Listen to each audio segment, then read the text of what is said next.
और अब fungus classification का लास्ट टॉपिक, लास्ट कैटेगरी देखते हैं और उस कैटेगरी का नाम है ड्यूटेरोमाइसेटस। ड्यूटेरोमाइसेट्स commonly known as imperfect fungi because only the asexual or vegetative phases of this fungi are known। इसको imperfect fungi भी कहा जाता है क्योंकि ये सेक्सुअल रिप्रोडक्शन नहीं कर पाती।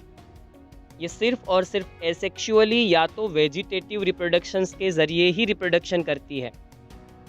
ये कौन सी बात हो गई, जो सेक्सुअल रिप्रोडक्शन नहीं कर पाते वो इम्परफेक्ट हो गए। पर कुछ साइंटिस्ट के ग्रुप ने उसको इम्परफेक्ट फंगी ही कहा है। ये फंगी क्या कहती होगी? ये फंगी कहती है कि आई एम परफेक्टली इम्परफेक्ट। आप भले ही बोले कि मैं इम्परफेक्ट हूँ क्योंकि मैं सेक्सुअल रिप्रोडक्शन नहीं कर पाती, पर मुझे पता है परफेक्ट हूँ। When the sexual forms of this fungi were discovered, they were moved into classes they rightly belong to।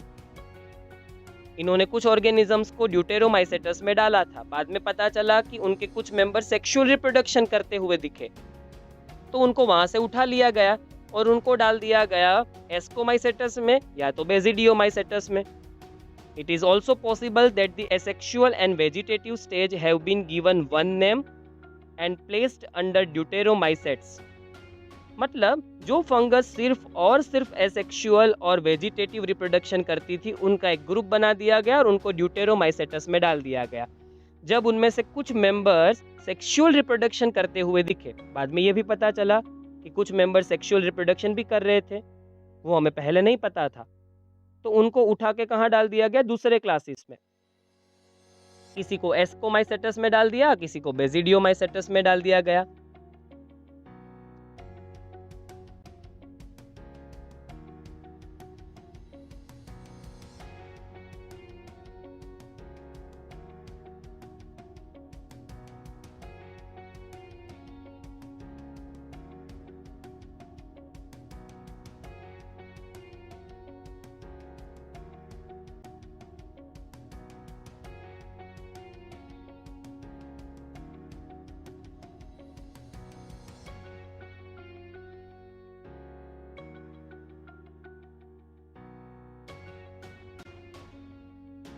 When the linkage were established, the fungi were correctly identified and moved out of deuteromycetes।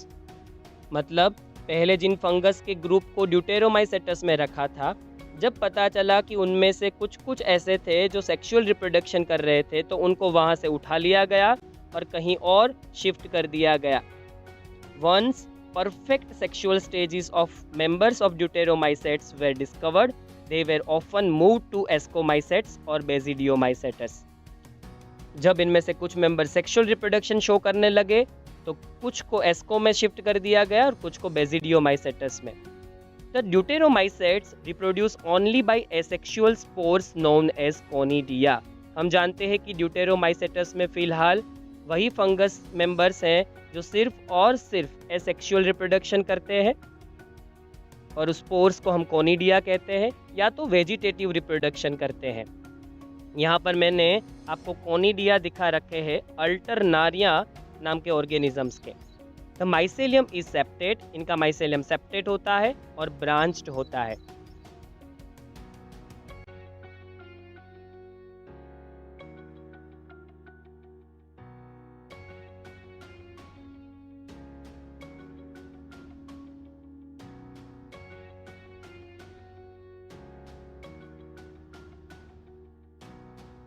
Mode of nutrition.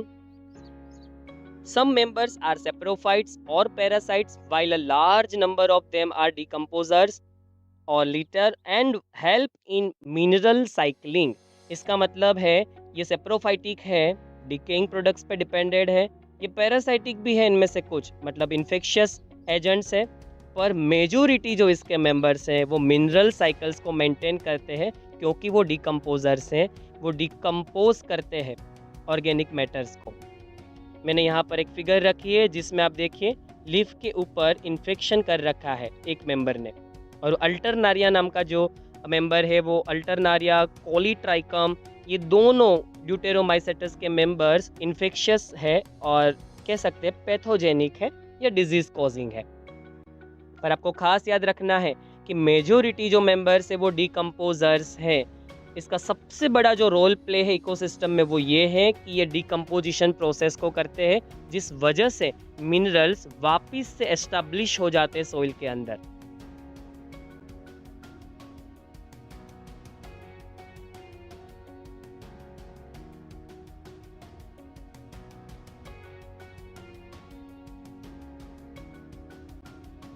Examples of deuteromycetes: Alternaria, Colletotrichum and Trichoderma. First image Alternaria से होने वाले disease की है। Second image में आपको pencil से sports दिखा रखे हैं। ये डिजीज़ कोलिटोट्राइकम ने कर रखा है। अल्टरनारिया और कोलिटोट्राइकम प्लांट्स के अंदर डिजीज़ प्रोड्यूस करती है, हैंस ये दोनों पैथोजेनिक है या पैरासाइटिक फंगी है। ट्राइकोडर्मा जो है उसकी इमेज आपको थर्ड फोटो में दिखा रखी है। ब्लूइश कलर के इसके हाइफा दिख रहे हैं और इसके ऊपर इसके स्पोर्स भी फॉर्म हुए दिख रहे हैं हमें। ट्राइकोडर्मा बहुत ही ज़्यादा बेनिफिशियल रोल प्ले करती है प्लांट्स के लिए। रूट्स को डेवलप होने में हेल्प करती है और रूट्स को प्रोटेक्ट करती है दूसरे पैथोजेनिक ऑर्गेनिज्म से। आप ज़रूर से सर्च करिए कि ट्राइकोडर्मा किस तरीके से प्लांट्स के लिए फ़ायदेमंद है। तो यहाँ तक हम लोगों ने पढ़ा फंगस के क्लासिफिकेशन को। नेक्स्ट लेक्चर में हम एक नए किंगडम के साथ लेक्चर की शुरुआत करेंगे।